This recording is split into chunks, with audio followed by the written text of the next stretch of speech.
Friends, कल प्रधानमंत्री नरेंद्र मोदी जी ने 12 बजे रात को एक वीडियो बनाया। उसको लेके बहुत सारे मीम बन रहे हैं, प्रधानमंत्री का मजाक उड़ाया जा रहा है। लेकिन मैं सच में आपसे कुछ गंभीर सवाल पूछना चाहता हूं। क्या वास्तव में अब भी प्रधानमंत्री की बातों पर आपको भरोसा है? जो प्रधानमंत्री 2 करोड़ नौकरी हर साल देने का वादा करके आपसे झूठ बोलता है, क्या उस पर आपको भरोसा है? क्या 12 साल में 24 करोड़ नौजवानों को रोजगार मिल गया हिंदुस्तान के अंदर?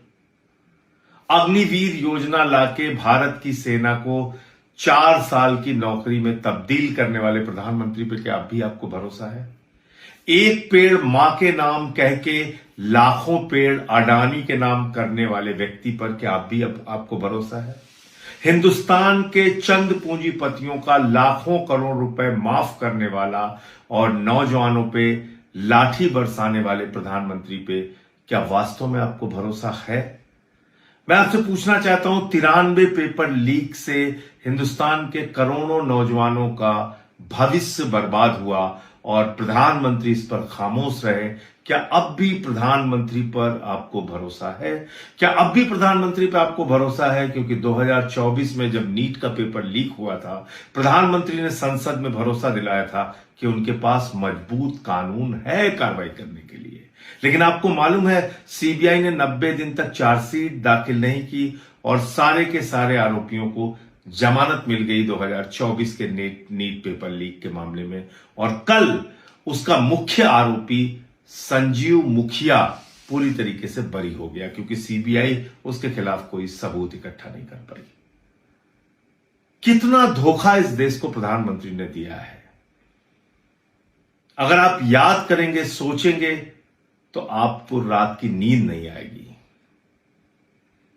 महीने भर से आंदोलन चल रहा है दिल्ली के जंतर मंतर पे।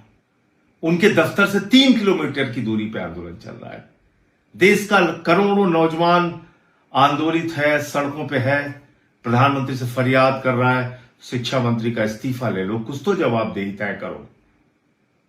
देश का युवा कह रहा है, जो 21 बच्चे मारे गए उनके परिवार को मुआवजा तो दे दो कम से कम प्रधानमंत्री जी। नहीं सुना प्रधानमंत्री ने। अब कह रहे हैं फास्ट ट्रैक कोर्ट बनाएंगे। अब बस यही बहुत बड़ी चीज आपके लिए कर रहे हैं, जश्न मनाइए आप। अरे उस फास्ट ट्रैक कोर्ट के सामने सबूत कौन लेके जाएगा? सीबीआई लेके जाएगी, पुलिस लेके जाएगी। वो सीबीआई तो कहती है कि आरोपी ही नहीं है। वो सीबीआई तो सबको छुड़वा देती है, कोर्ट के सामने कोई साक्ष्य प्रस्तुत नहीं करती। तो बिना कोर्ट के सामने साक्ष्य के कोई भी फास्ट ट्रैक कोर्ट या हवाई कोर्ट, कोई भी कोर्ट कैसे सजा दे देगी? तो इसलिए मैं ये सवाल आपके लिए छोड़ता हूं। अगर अब भी इतना धोखा खाने के बावजूद आपको प्रधानमंत्री की बातों पर भरोसा है, तो वह आप तय करिए। और प्रधानमंत्री की बातों पर भरोसा नहीं है, तो फिर एक आवाज, एक आंदोलन इस देश में जो चल रहा है उसके समर्थन में लगाइए। जय हिंद।